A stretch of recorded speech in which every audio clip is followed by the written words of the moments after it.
De retour au bulletin, très bientôt, ce sera le début de la 33e édition de l'Opération des Rouges. Alors, du 25 novembre au 31 décembre, des bénévoles offriront une option supplémentaire de raccompagnement pour rentrer chez soi en toute sécurité. Et pour nous en parler, nous avons sur le plateau Anne-Marie Gauthier. Elle est coordonnatrice de l'Opération des Rouges à Montréal. Madame Gauthier, bonjour. Bonjour. Bienvenue au bulletin. Merci beaucoup.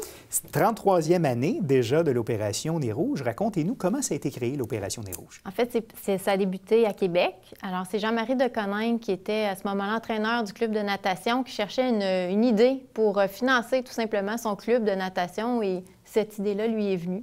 Et ça a fait de boule de neige. Il y a eu des partenaires qui se sont associés à tout ça. Et maintenant, on connaît le succès de l'Opération des Rouges. Alors, c'est parti d'une idée toute simple. Voilà. Et c'est succès au Québec, mais aussi à l'extérieur du Québec, parce que on en a un peu partout au Canada, à travers le monde aussi. Oui, effectivement. Au Canada, c'est un programme quand même relativement plus jeune. Au Québec, on est très présent. Ça fait 33 ans. Donc, au Canada, ça se développe tranquillement. On a des organisations de plus en plus aussi. Voilà. On connaît tous Opération des Rouges. Bien, tous ceux qui sont à Montréal, au Québec, depuis un certain temps, ont entendu parler d'Opération des Rouges. Mais comment ça marche exactement, Opération des Rouges? On sait que c'est un service de raccompagnement. Concrètement, comment ça fonctionne? Admettons que j'ai pris un verre de trop pendant le temps des fêtes. Ce serait sage d'être accompagné par quelqu'un, de ne pas conduire l'auto. Comment ça fonctionne? On vous contacte par téléphone? Oui. Au niveau provincial, il y a un numéro. C'est le 1-866 Desjardins, qui est bon à travers la province. Donc, les gens peuvent appeler à ce numéro-là. Ils vont être référés à la bonne Opération des Rouges sur le territoire. À ce moment-là, il y a des téléphonistes qui sont en place dans toutes les Opérations des Rouges du Québec. On prend la demande de transport, où ils sont, où est-ce qu'ils s'en vont, quel type de véhicule ils possèdent, combien il y a de personnes à raccompagner. Et après ça, c'est comme une grosse centrale de taxi. Les Rouges, après, c'est transféré à la répartition qui, eux, vont assigner une demande de transport aux équipes qui sont disponibles sur la route. Alors, en gros, c'est comme ça que ça se passe. Et ça peut prendre combien de temps? J'imagine que c'est variable selon l'achalandage, mais ça peut prendre combien de temps entre l'appel et l'arrivée de notre chauffeur? Bien, c'est sûr que de notre côté, on essaie d'offrir un service le plus efficace possible. On est toujours un peu... dans le fond, ça dépend toujours du nombre de bénévoles qu'on a sur le terrain. Les gros soirs, comme les vendredis, les samedis, on a quand même beaucoup de bénévoles qui sont sur place, donc ça va quand même assez rondement. C'est sûr qu'on dit toujours aux gens, appelez quand même un peu d'avance, pas au moment où vous êtes prêts à partir, parce que c'est sûr que là, on n'aura peut-être pas un véhicule ou une équipe à mettre à votre disposition à ce moment-là. Est-ce qu'on peut appeler un peu plus tôt? Imaginons, par exemple, à 20 h, on sait qu'on va prendre un verre. Tout ça, est-ce que c'est possible d'avoir quelqu'un, admettons, à 23 h? Bien, c'est sûr que quand on appelle, les téléphonistes peuvent donner une idée du temps d'attente. Donc, des fois, ils peuvent dire, ça va prendre une demi-heure, les gens trouvent ça trop tôt, donc ils doivent rappeler quand même. Parce que nous, aussitôt qu'on a pris une demande de transport, on va assigner une équipe aussitôt qu'elle sera disponible.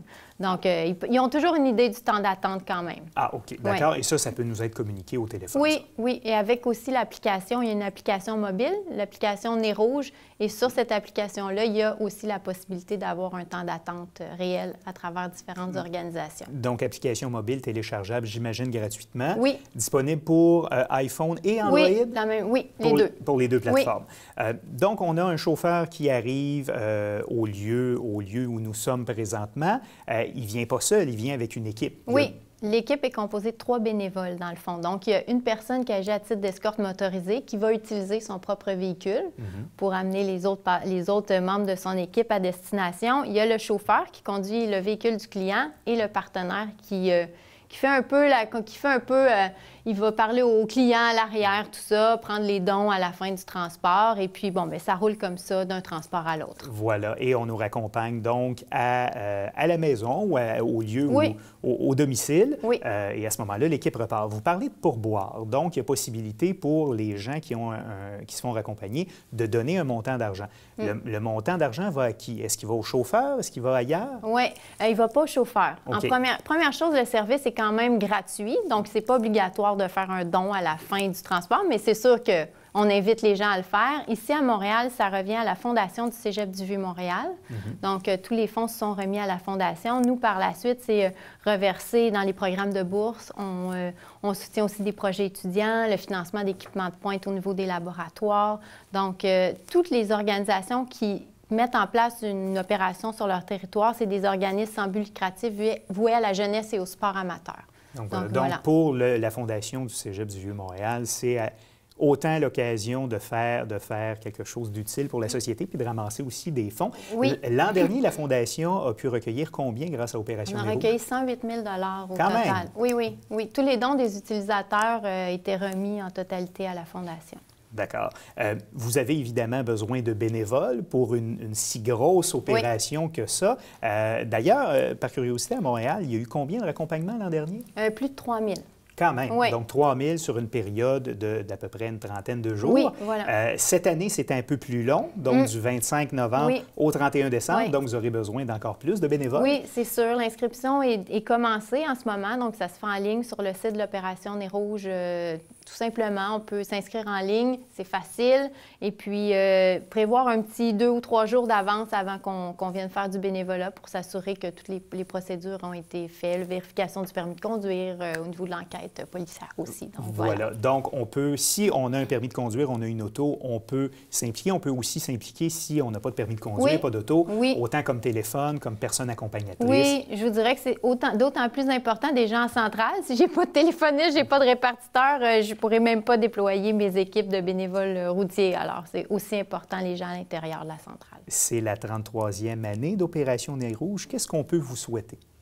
Bien, qu'on ait toujours des bénévoles, comme habituellement on en a, mais d'en avoir encore plus parce que je vous dirais que c'est le moteur de l'organisation. C'est ce qui permet de rendre notre service encore plus efficace sur le terrain. Donc, on invite les gens à venir tenter l'expérience. Il y a toujours des moments mémorables qui se vivent. C'est une expérience unique de bénévolat. Donc, moi, j'invite les gens à venir voilà. Et ça peut se faire, on n'est pas obligé de s'engager pour les 30 quelques tout. jours. Là. Ça peut être, si on a une soirée, 2 soirées, on peut donner ces soirées-là. Dans le fond, on ne donne aucune disponibilité. On vient le soir qui nous convient en donnant le nombre d'heures qui nous convient.